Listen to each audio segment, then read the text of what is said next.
Hi everybody, and happy Friday. I'm sorry I couldn't be in class today, but this is one of those professional developments that we talked about where I won't be able to be there. So I wanted to show you guys some things that I'm noticing in your SIG pages and kind of in the discussion that we're having as a class. So if you could please pull out Caged Bird, and if you could pull out My Mentor text that you should all have in your comp book. I'll give you about 10 seconds to do that. Have that out in front of you.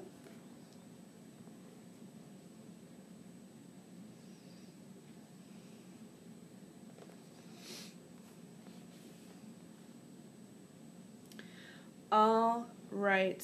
Would you please turn with me to page 180? That's 180.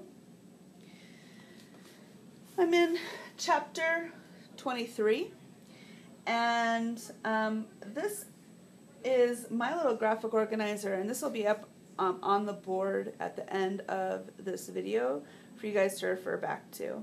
If you're able to fill this out, then you'll have your SIG page started. You'll have your organization that you need. Okay? So I'm at the bottom of page 180. I need, and this is my context, it's literally this last little tiny bit on this page, okay? So I need to give my reader my context. It's the right before my passage and the right after my passage. Right before, Maya is at her school graduation, and the white man is making a speech about all the great things he did for the white schools. The right after is the graduation commences and the valedictorian speaks. So context, right before, right after. I've got theme here next, but I really want to read you my passage. It was awful to be Negro and have no control over my life. It was brutal to be young and already trained to sit quietly and listen to charges brought against my color with no chance of defense. We should all be dead. So if that's my passage, and again, notice it's 3 sentences long. I know I have been telling you guys no more than 2.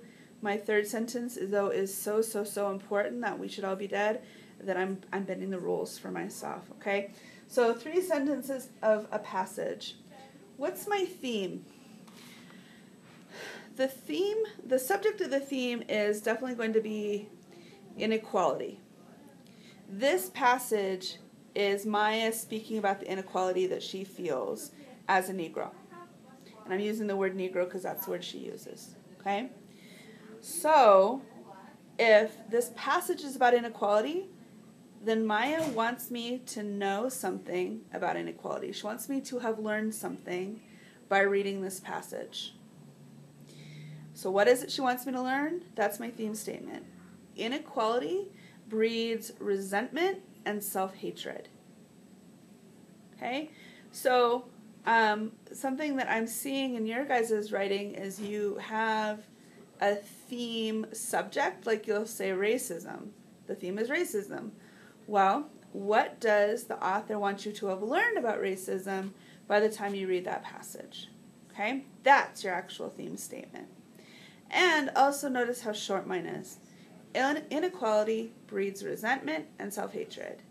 Very straightforward, not a lot of words.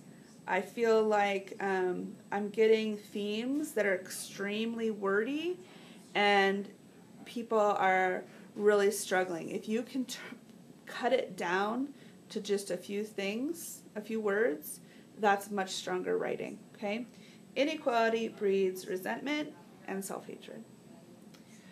Okay, so I've told you guys my context, my before and after events.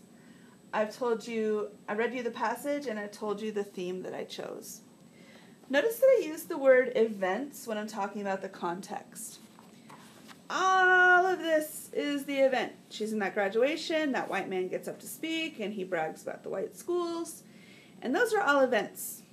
those are not things that I can really analyze. My whole paper would be done. The graduation happened and the white man was a complete jerk. There's the end of my paper. I have nothing to really analyze. But here, in my actual passage, Maya thinks about and reflects on and explains to her reader what her emotions were, what her feelings were, and that's the really meaty analysis passage that I need to choose. So no events. Choose where the author, because remember we're going to be doing this all year long, where the author is maybe thinking about or reflecting on the situation. Okay? All right. So, explanation, that's the last part. And remember, look at my mentor text, all that purple people eater, that's the explanation part. And that's where we're really, really struggling. I really liked what we did with Marianne's paper earlier in the week. So I'm going to do the same thing on the passage that I just chose. So if you'll follow along with me. Remember that our strategy for that was looking at the passage and what are the short phrases within that passage that we can pull out, put in our explanation paragraph, and then spend a couple of sentences explaining. So for example, have no control over my life. I would pull out that phrase and I would explain why Maya feels she has no control over her life. She's being told in her own graduation that black people are meant to be maids and farmers, handymen and washerwomen. She's told over and over again in different ways that as a black person she's literally not good enough, she's not worthy enough. So I would explain that little phrase. Brutal to be young. Remember, she's at her graduation. She should be full of possibility. She should be full of hope for the future. And instead, her childhood, her being young is brutal because she's so oppressed. She's kept so down in her own life. She's trained to sit. Well, who trained her? Her community, in fear of white people, trained her. And the way white people treated her and her community trained her. So I would explain that. Charges brought against my color with no chance of defense. I would pull that out and I would explain that things were said about black people that she heard and were said to her, and she literally could not speak back. Terrible things were said, and if you rebelled, if you spoke back, you would be punished, and often in terrible ways. And then I would also pull out that last line. It's a hyperbole. We should all be dead. She's moved from just that resentment piece to a real self-hatred, saying, if this is all that black people are worth, then why are we even here? We should all just be dead. We should be gone. Okay? So, once again, looking at this, notice how that's the same strategy that I used as I was writing my mentor text. Here's my passage, and then here's all the little examples of phrases within the passage that I pulled out and that I spent some time explaining. Okay? I want to name a couple of things for you guys here. Notice that the context is very brief. It's a sentence and a half here and just half a sentence on the other side of the passage. It occurs nowhere else in the mentor text. People are putting it all through the essay. No, keep it right here in the intro. That's where it needs to be. Okay? Also, we have to have a theme. We practice that for pretty much the entire first month, and we can't abandon it now. There has to be a theme for this. Remember the one for mine on page 180? Inequality breeds resentment and self-hatred. My one for my mentor text, powerlessness affects the mind, body, and spirit. Okay? And then, come with me down to the bottom. I know we didn't highlight this on mine, so I just want to show it to you. One skill that is really a struggle right now is if we have a theme, are we returning to it? Are we tying the theme back into the end? Okay, so 1,000 insults that will kill her soul before it kills her body.